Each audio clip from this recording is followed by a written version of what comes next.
Alors, on va maintenant parler de la somme de vecteurs. Donc, j'ai A et on voudrait transformer A par la somme U plus V.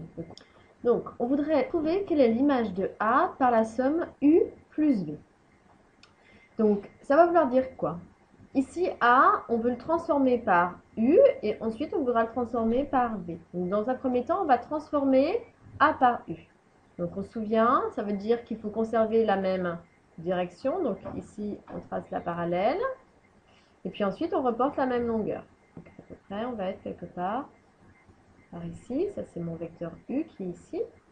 Donc, A par le vecteur U, on va noter le point B.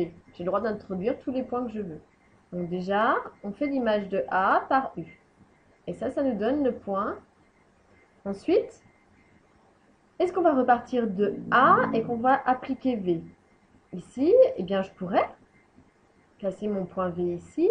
Sauf que le problème, ça ne m'avance pas dans ma somme parce que mon premier déplacement, il est arrivé jusqu'à B. Donc V, en fait, il va falloir le mettre au niveau de B. Donc ensuite, on va calculer l'image de B par V. Et puis le point au bout qu'on aura obtenu, on va l'appeler petit c. Ici, on aura obtenu C. Donc, si on veut faire le complet déplacement, donc partant de A, déjà j'ai appliqué U, ensuite je me suis déplacée selon V, ça veut dire qu'au final, je suis arrivée en C. Donc, l'image de A par U plus V, c'est C. Alors, on va écrire ça autrement pour voir une première relation très importante.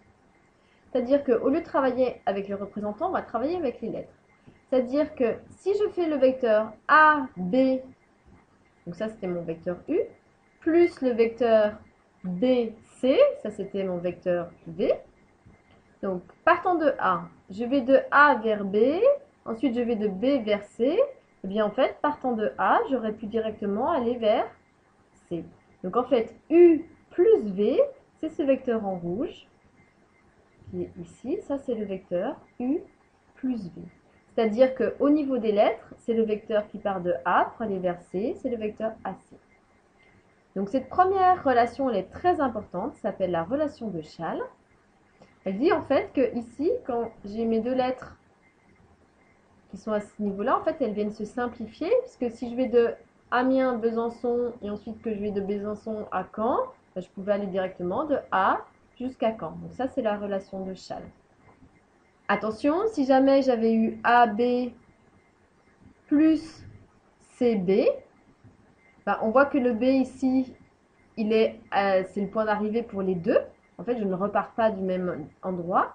Donc, en fait, on ne peut rien faire de plus que de tracer sur le dessin et de voir ce que l'on obtient.